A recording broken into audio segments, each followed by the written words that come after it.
Қайырлы күн, құрметті әріптестер, ғылыми жоба конкурсына қатысушы оқушылар. Міне біз бүгін мектеп директорының 26 мамырдағы номер 62 бұйрығына сәйкес және Шымкент қаласы дарын орталығының жылдық жоспарына сәйкес 2023-24 оқу жылына арналған 8-11 сынып оқушылар арасындағы жалпы білім беретін пәндер бойынша республикалық ғылыми жобалар конкурсын бастаймыз. Жобалар конкурсының бірінші кезеңі мектепішілік кезең. Бұл мектепішілік кезеңде оқушылар 4 бағыт бойынша өздерінің жұмыстарын көрсетеді. Бірінші бағыт ғылыми техникалық прогресс экономикалық өсудің негізгі буыны ретінде. Екінші бағыт экономикалық және әлеуметтік үдерістерді математикалық модельдеу.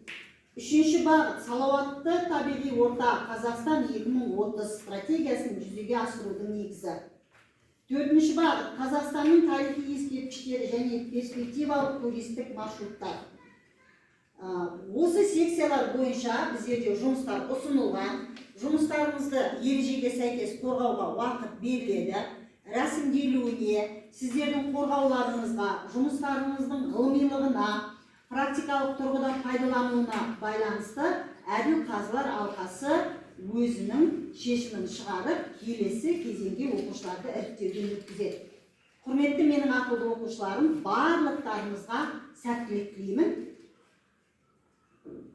Мәрелі іс-шаралардың бірі, сондықтан қазір мектепішілік кезеңде өздерін жақсылап дайындап, көпшілікке өздерін үйретуде. Жұмыстарымды мәтін нақты, мақсатын, неге ол тақырыпты таңдадым, қандай мақсатта таңдадым, соны ғана 3 минуттық регламенттің ішінде айтып. Түсінікті ғой, түсінікті. Осы тізім бойынша шығармаймыз. Камила. Бірінші яғни Сичанова Камила, 9-шы сынып оқушысы. Мен Сичанова Камила, 9-шы сынып оқушысымын. Менің таңдаған бағытым физика және техника, яғни секциясы физика болып келеді.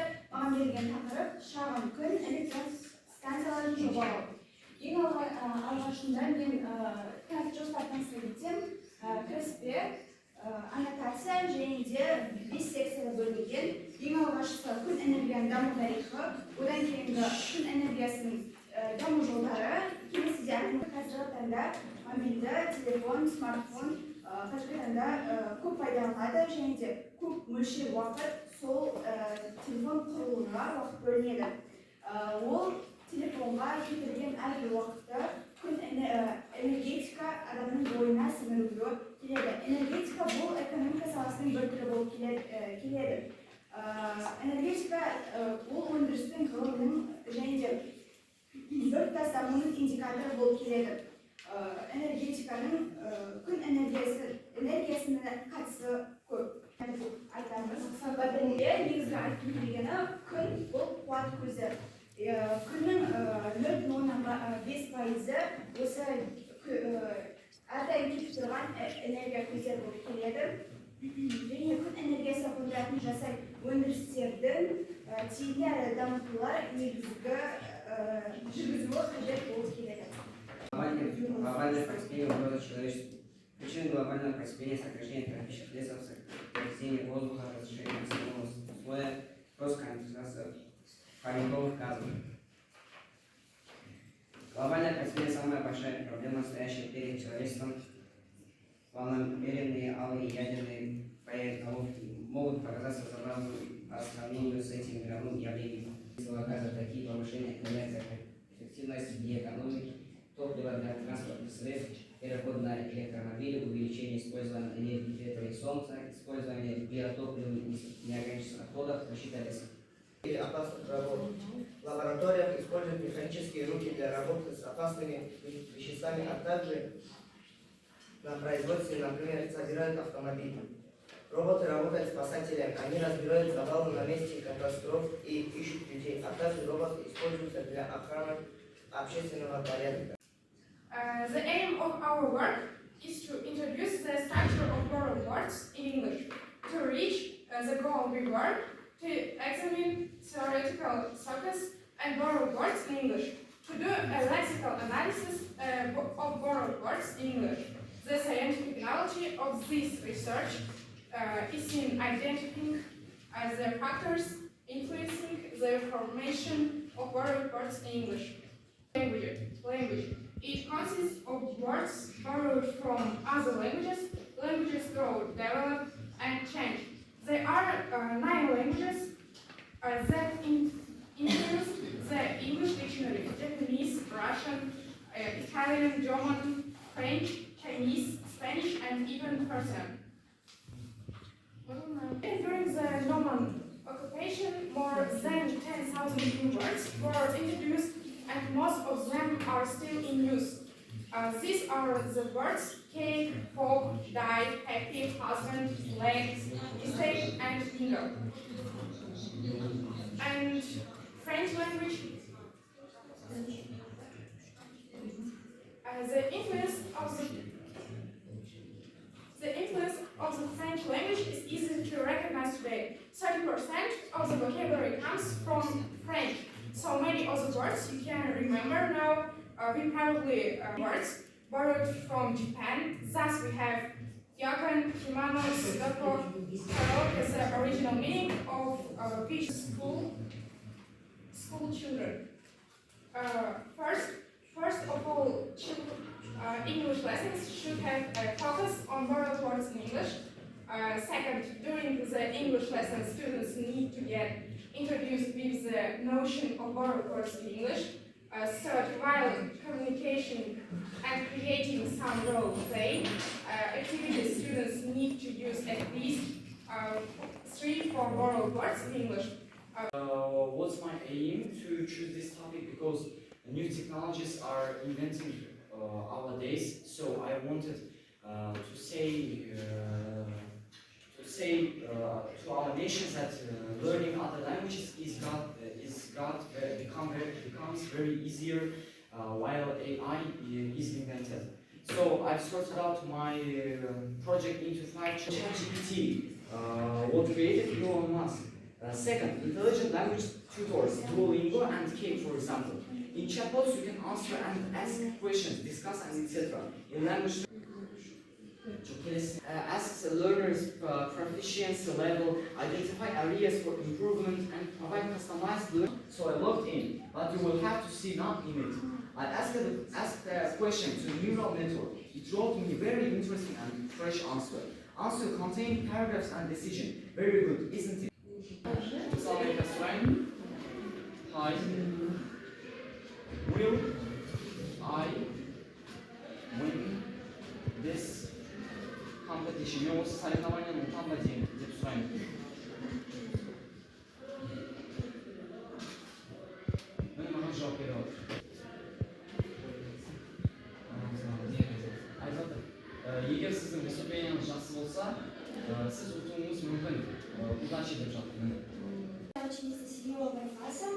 Так, the acronyms in English language and in your life. The aim of the research is giving general characteristics to shorten and lexical units and defining the main ways, types, causes, and functions. Word building processes involve not only qualitative but outward and when communication in social networks. How it be and how to understand it are an abbreviation for written words or text. In another way, we call abbreviation N1 is saturated with abbreviation and is so used that we use them every day. They will be used. Акронимы могут писаться одинаково, но могут означать разные значения. Как вы тут видите, EP, Electric Primer, там тоже точно так же написано, но значение у них может быть разное. Этих сокращений. Acronyms are used across every industry. The world of texting and instant messaging has given rise to a whole series of acronyms. Conclusion on this project, we started the... Добрый день, меня зовут Бадалова Яна, я ученица 8 класса. Тема моей работы – роль имен собственных в художественных произведениях. Цель моей работы – раскрытие имен собственных в художественных произведениях русской, казахской и мировой литературы в общем.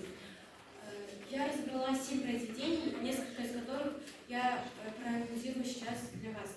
Первое произведение – это «Алые паруса». Главную героиню зовут Асоль. Ее имя с немецкого переводится как «солнечный человек к солнцу», что очень хорошо описывает ее. Одной из главных героинь, которая является Лидия Михайловна, учительница французского, главный герой, мальчик, которую считает загадочной, незабываемой учительницей, которая к тому же знает хорошо один из самых сложнейших языков в мире.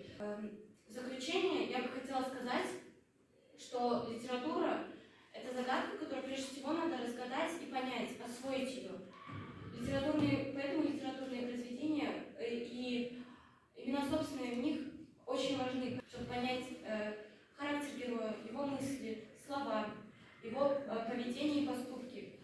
Также можно благодаря именам собственным и их понятиям в произведении понять мысли текста, что хотел рассказать автор нам, также сам текст понять намного лучше. Тема нашей сегодняшней научной работы – народный мир. Цель нашей работы – это увидеть, какие народы существуют и связь между ними. Что такое народ, дать понять, что такое народ и какого очень значительного. Это главная тема, от которой и исходят все темы истории.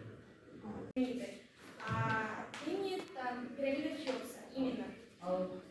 Цель – это узнать, какие технологии применяются для строительства пирамид. Почему я выбрала именно эту тему? На уроке истории наш класс изучал древний мир египетского царства. Я впервые столкнулась с загадочным государством фараонов и пирамид. Самое пристальное внимание, конечно, завоевали сами египтяне. Во время строительства пирамида Хеопса была построена около 2540 года до нашей эры, а началось ее строительство 20 годами раньше, где-то в 2560 году, до нашего дизайна. Сооружение имеет форму правильной четырехугольной пирамиды, но только это на первый взгляд. Современные технологии, в частности, использование дронов, позволяют увидеть то, что раньше было скрыто от исследователей. Пирамида Хеопса остается главной туристической достопримечательностью.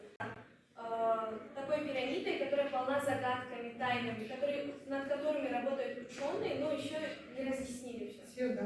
Ученица 8 класса, посвящена номер 27 «Шаровая цвета». Моя научная работа по уроку художественного труда, тема вышивка гладью. Я ученица 8 класса, посвящена номер 27 ноября «Шаровая цвета». Моя научная работа по уроку художественного труда, тема вышивка цепочки. Цель 1. Развивать творческий. Вышиваете? Так, работу показываете?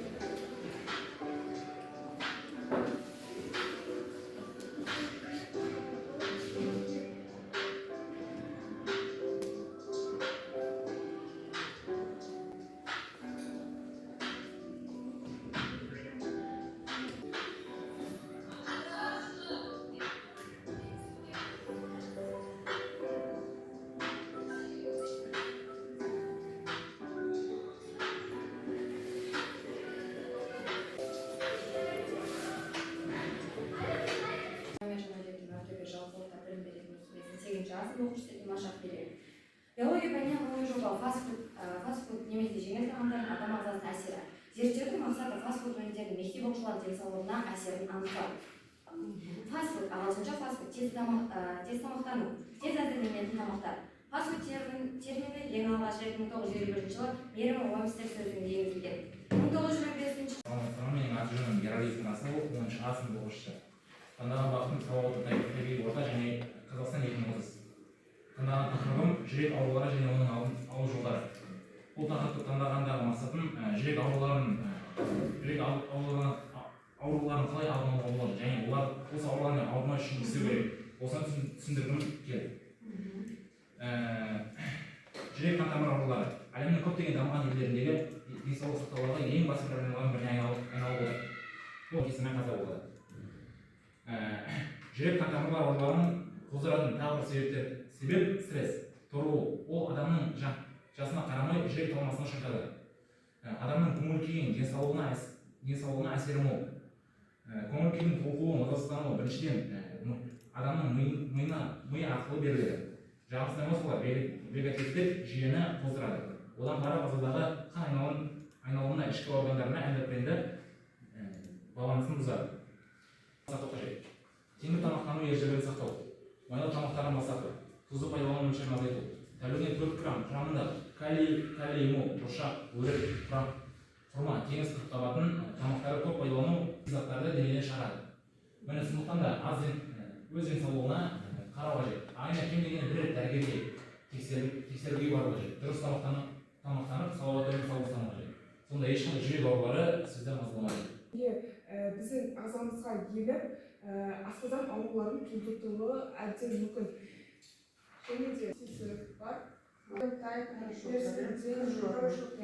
жолдарды зерттелді. Сонда осылай қорытындылай келе, осылай шешім шығарды тиімді.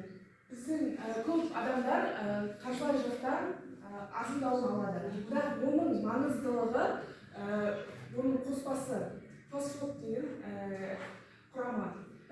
Көп жоғары.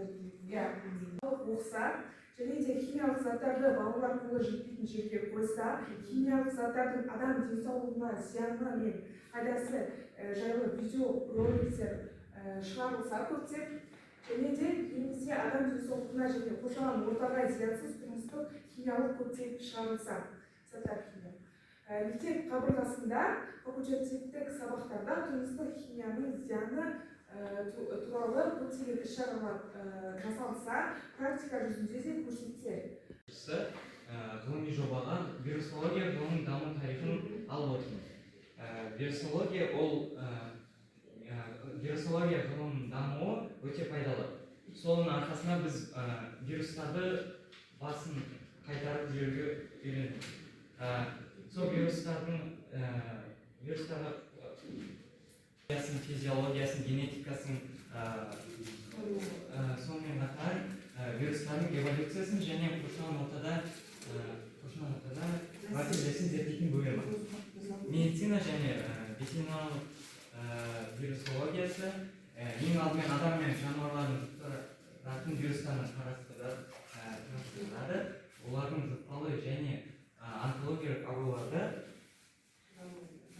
дамудағы мысалы 20-шы ғасырда халыққа жаппай сол вакцинасын шығарды.